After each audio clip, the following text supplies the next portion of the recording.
ईशान अपनी पत्नी गरिमा से बहुत परेशान रहता था क्योंकि वह बात बात पर लड़ाई झगड़ा किया करते थे और उसके माँ बाप की इज्जत भी नहीं करती थी।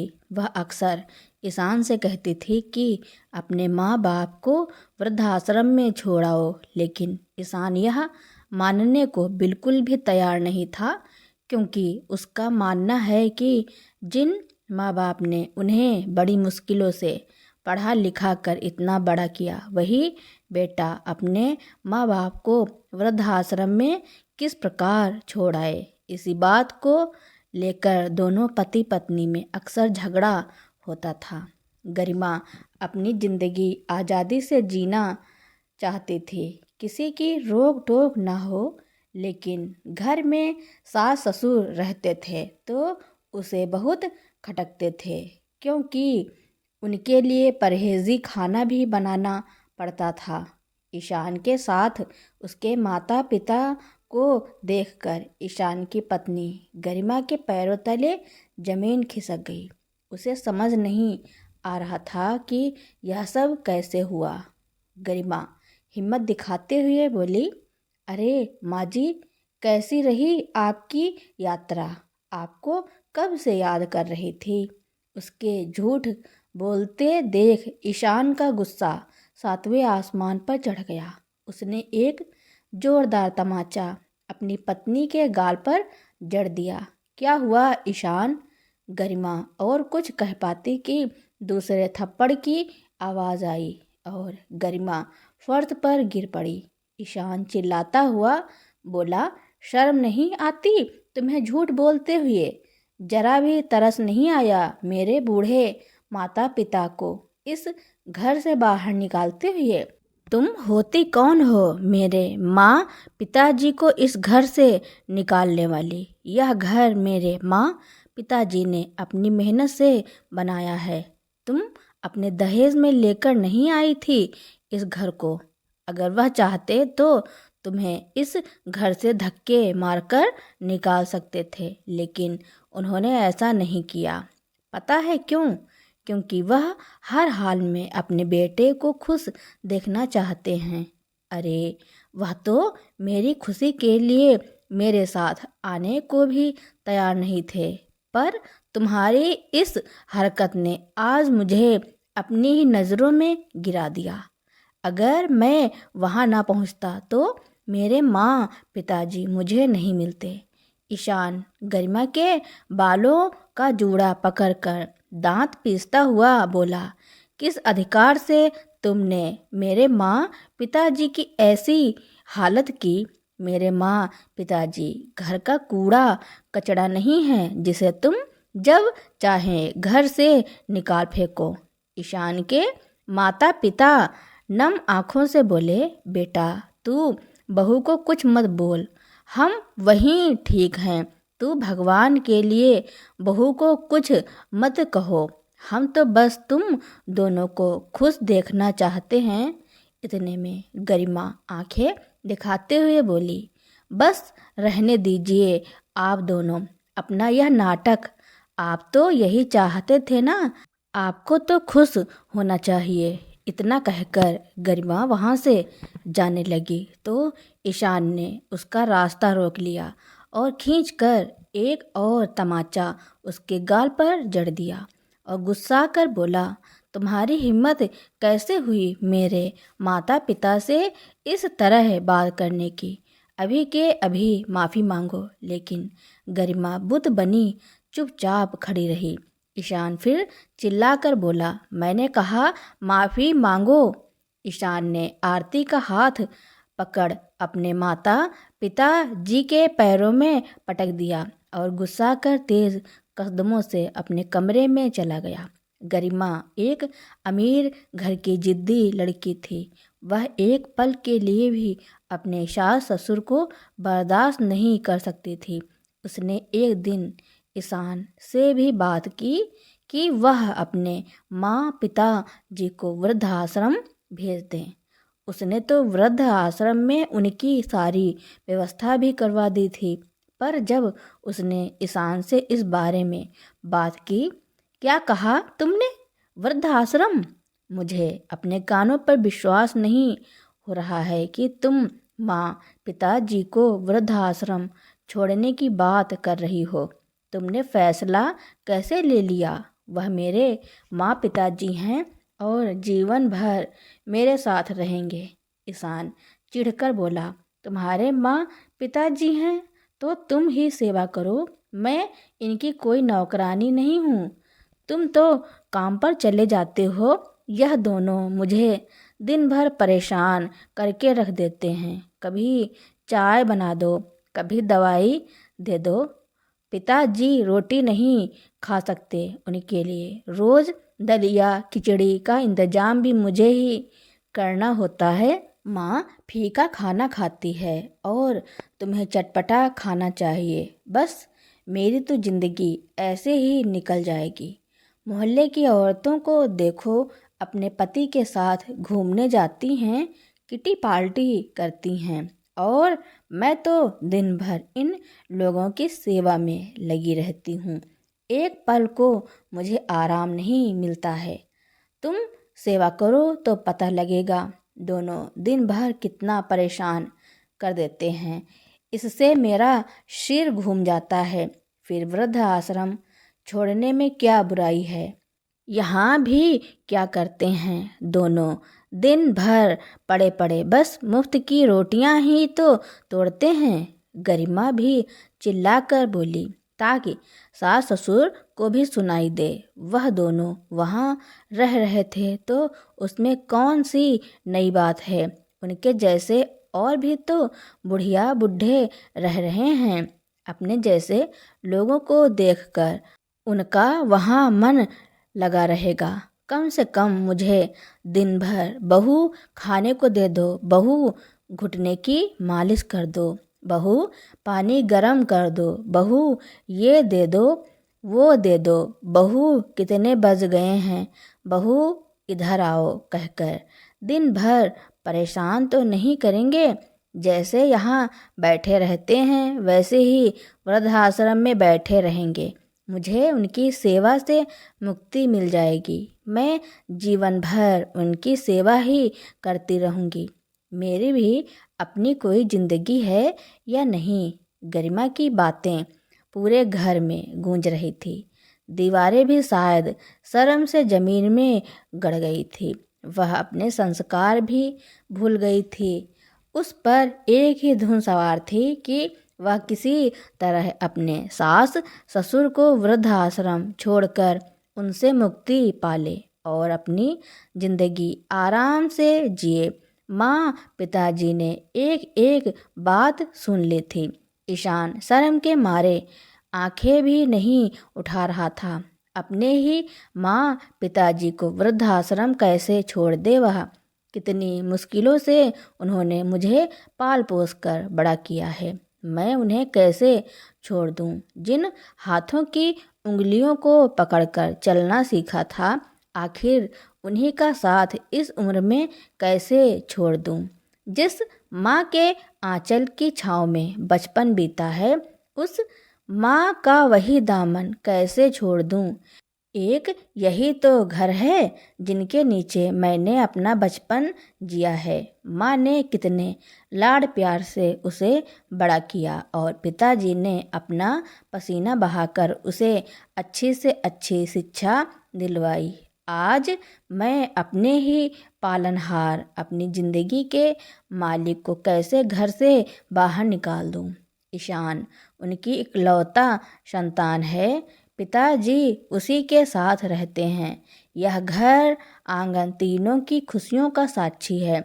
इस घर के आंगन में उन्होंने साथ साथ हर त्योहार मनाए हैं, हर सफलता का उत्सव मनाया है। जब मैं पढ़ लिख कर अपने पैरों पर खड़ा हुआ था तो उस दिन आस पड़ोस में लड्डू बंटवाए गए थे।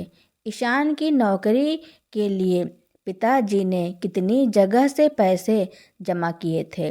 पैसे बचाने के लिए वह पैदल ही आया जाया करते थे। माँ ने बरसों से अपने लिए साड़ी नहीं खरीदी थी और हमेशा उसे अच्छे से अच्छे कपड़े पहनाए, हमेशा अच्छा खाना खिलाती। अब मेरी बारी है। मैं भी माँ पिताजी की हर परेशानी को दूर करना चाहता था।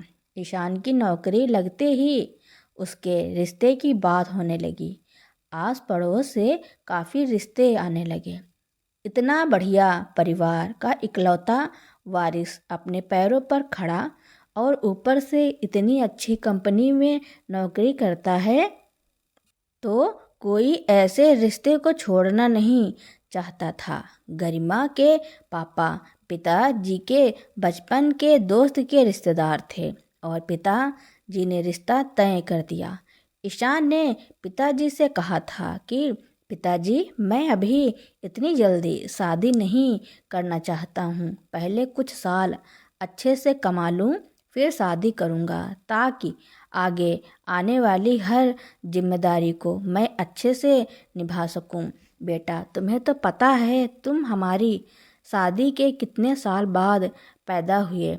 अब हमारी भी उम्र ढल रही है। अब तेरी माँ से चौका बर्तन नहीं संभाला जाता। हम तेरा घर बसता देखना चाहते हैं। पता नहीं कब बैठे बैठे ऊपर वाले का बुलावा आ जाए।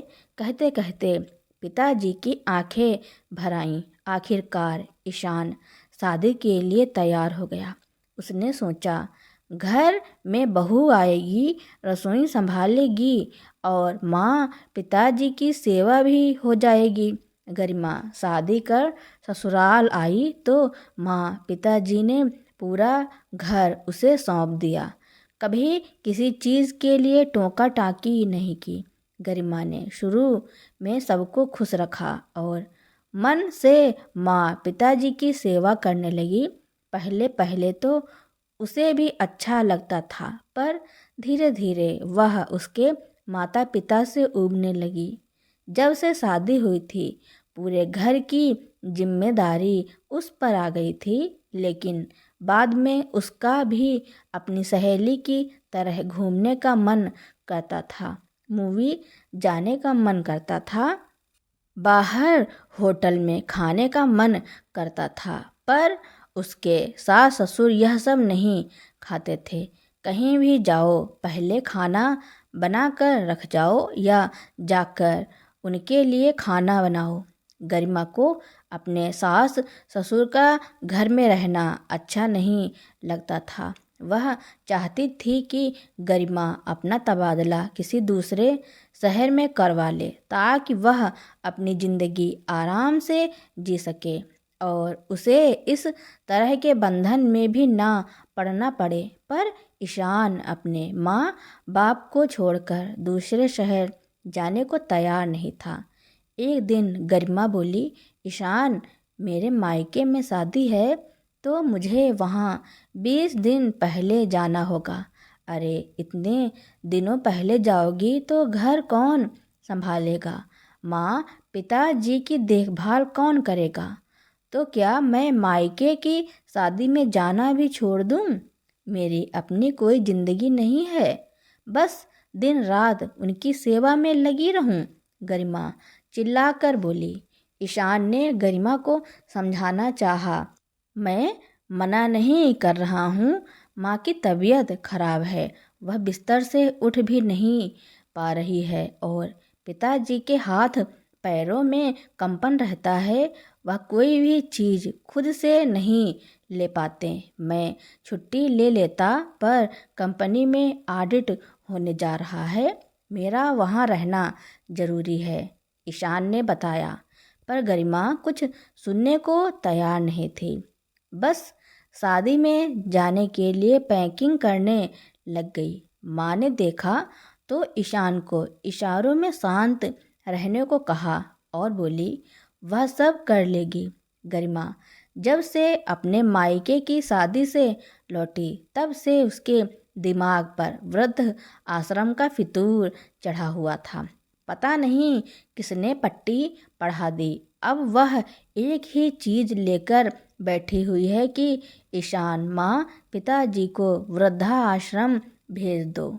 ईशान गरिमा पर चिल्लाकर बोला, तुमसे कोई काम नहीं होता है तो मत करो, मैं उनकी सेवा के लिए एक नौकर रख दूंगा। गरिमा हाथ नचाते हुए बोली, पैसा तो जैसे पेड़ पर लगा है। तुम्हारे माँ पिताजी की कोई पेंशन नहीं आती और इन लोगों को खाने पीने का खर्चा, दवाइयों का खर्चा और अब नौकर का खर्चा। मेरी तो जिंदगी ही नर्क कर दी। इन बुढ़े बुढ़िया ने दोनों हमारी जिंदगी में आग लगाए बैठे हैं। ईशान ने चिल्लाकर कहा, गरिमा खबरदार, अगर मेरे माँ पिताजी के बारे में कुछ भी उल्टा सीधा कहा तो वरना मैं भूल जाऊंगा कि तू मेरी पत्नी है। और यह ख्याल दिमाग से भी निकाल दो कि मैं अपने माँ बाप को किसी भी हालत में वृद्धाश्रम नहीं छोड़ूंगा। और गुस्सा कर अपने कमरे में चला गया। फिर वह गहरी मुद्रा में सोचने लगा कि शादी के बाद लड़की ही नहीं, लड़के की जिंदगी भी तो दो राहों पर आ जाती है। पति पत्नी की सुने तो परेशानी और माता पिता की सुने तो पत्नी गुस्सा। यह सब सोचते सोचते ईशान की आंखें लग गईं और अगली सुबह उसने खुद अपने माँ पिताजी को नाश्ता बनाकर खिलाया और कहा, पिताजी आप चिंता मत कीजिए, मैं अकेला ही बहुत हूँ आप लोगों का ख्याल रखने के लिए। मैं 1-2 दिन में ही आप लोगों के लिए कुछ इंतजाम करता हूँ। ईशान ने लाचारी से अपने माँ पिताजी की तरफ देखा तो उनकी आंखों में गहरे समंदर नजर आ रहे थे। ईशान बिना नाश्ता किए ऑफिस को निकल गया। उसने सोच लिया था कि वह 1-2 दिन में अपने माता पिता जी की सुविधा के लिए कुछ न कुछ करके ही रहेगा। उम्र के इस पड़ाव में वह उन्हें अकेला नहीं छोड़ सकता था। जिस तरह एक बच्चे को बचपन में अपने माँ बाप के सहारे की ज़रूरत होती है, इसी तरह बुढ़ापे में बूढ़े माता पिता को अपने बच्चों के सहारे की ज़रूरत होती है। लेकिन गरिमा ने उसी दिन अपने सास ससुर को बोरिया बिस्तर बांधकर घर से निकाल दिया और मंदिर ले जाने के बहाने उन्हें वृद्ध आश्रम छोड़ दिया था। और साथ ही उन्हें चेतावनी भी दी थी, खबरदार अगर अब उसने घर में कदम रखा तो मुझसे बुरा कोई नहीं होगा, मैं ईशान को खुद संभाल लूँगी। कितना रोई थी ईशान की माँ अपने बेटे के लिए, यहाँ तक कि उन्होंने बहू के पैर तक पकड़ लिए थे। बहू, हमारे बेटे से हमें जुदा मत करो, हम अपने बच्चों के बिना नहीं जी पाएंगे और वह भी अपने माता पिता के बिना नहीं रह पाएगा। चुप कर बुढ़िया, तेरा बेटा कोई दूध पीता बच्चा नहीं है, अब तेरा बेटा मेरा पति है। ईशान के पिताजी गिड़गिड़ाते हुए बोले, बहू हमारी जिंदगी के अब दिन ही कितने बचे हैं, फिर तो तुम सब आराम से रहना। इस आखिरी वक्त में हम अपने बेटे से जुदा नहीं होना चाहते हैं। लेकिन बहू ने उनकी एक न सुनी और उन्हें रोता छोड़ वहाँ से चली गई और जाते जाते कहने लगी, अगर तुम्हारा बेटा कभी तुमसे मिलने आया और तुम लोगों ने यह कहा कि मैं तुम लोगों को वृद्धाश्रम भेजा है तो मैं तुम लोगों को तुम्हारे बेटे से कभी नहीं मिलने दूंगी। वह तो भगवान का चमत्कार ही समझो कि इनको आज इस वृद्धा आश्रम में आना पड़ा। उसके बॉस ने अपने बेटे के जन्मदिन की खुशी में ढेर सारी मिठाइयाँ और कुछ कपड़े उस वृद्ध आश्रम में बांटने के लिए उसे भेजा था। लेकिन अपने माता पिता को वहाँ देखकर उसके तो होश ही उड़ गए। बेटे ने जब उनसे पूछा तो वह दोनों कुछ नहीं बोले। जब ईशान ने अपनी माँ को अपनी कसम दी तो मजबूरन उन्हें सब कुछ बताना पड़ा। यह सब सुनकर ईशान की आंखों में आंसू आ गए। वह अपने माता पिता के गले लगकर रोने लगा और फिर उसने अपने माँ पिताजी का हाथ थामा और चल दिया घर की ओर। आरती ने जैसे ही दरवाज़ा खोला और ईशान को उसके माँ पिताजी के साथ देखा तो उसके होश उड़ गए और ईशान गुस्से में तमतमाता हुआ अपने कमरे में चला गया और गरिमा का सामान लाकर उसके पैरों में पटक दिया।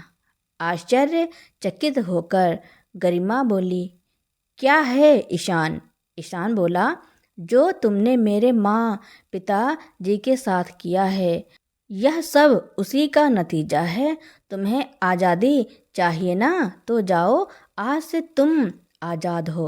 मैं अपने माता पिता की सेवा खुद कर लूँगा। इस घर में अब तुम्हारे लिए कोई जगह नहीं है। जो औरत मेरे माँ पिताजी का सम्मान ना करे उसे मेरी पत्नी कहलाने का कोई हक नहीं है।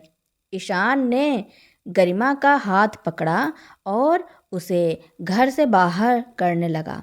गरिमा ईशान के पैरों में गिर गई और बोली, ईशान, मुझे माफ़ कर दो, मैं कहाँ जाऊँगी? ईशान बोला, माफ़ी मुझसे नहीं, मेरे माँ पिताजी से मांगो जिनका तुमने इतना बड़ा अपमान किया है। गरिमा ने ईशान के माता पिता से माफ़ी मांगी और उन्होंने अपने बेटे की गृहस्थी बचाने के लिए अपनी बहू को माफ़ कर दिया। गरिमा ने वादा किया कि आज से वह उनके साथ कोई बदतमीजी नहीं करेगी और दिल से उन दोनों की सेवा करेगी। गरिमा ईशान से बोली, ईशान, माँ पिताजी ने तो मुझे माफ़ कर दिया, क्या आप मुझे माफ़ नहीं करेंगे?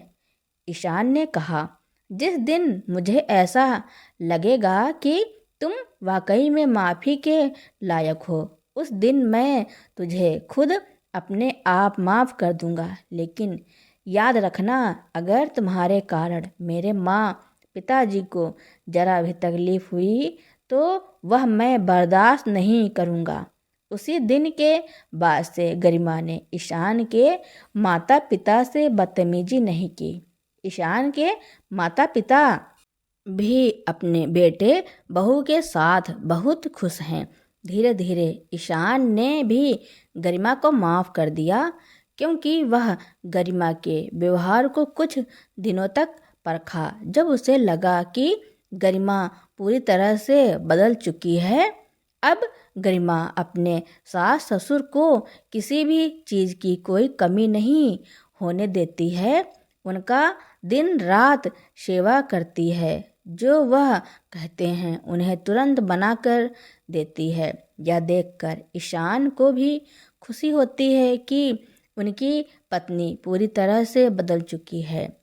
ईशान के माता पिता सोचते हैं कि अगर बेटा सही हो तो बहू अपने सास ससुर के साथ कुछ भी गलत नहीं कर सकती है, बल्कि उसे उनकी सेवा करनी ही पड़ती है। तो दोस्तों, ईशान ने अपनी पत्नी को सबक सिखाने के लिए जो किया उसके बारे में आपका क्या कहना है और यह कहानी आपको कैसी लगी कमेंट में ज़रूर लिखना। मेरी कहानी सुनने के लिए आपका बहुत बहुत धन्यवाद।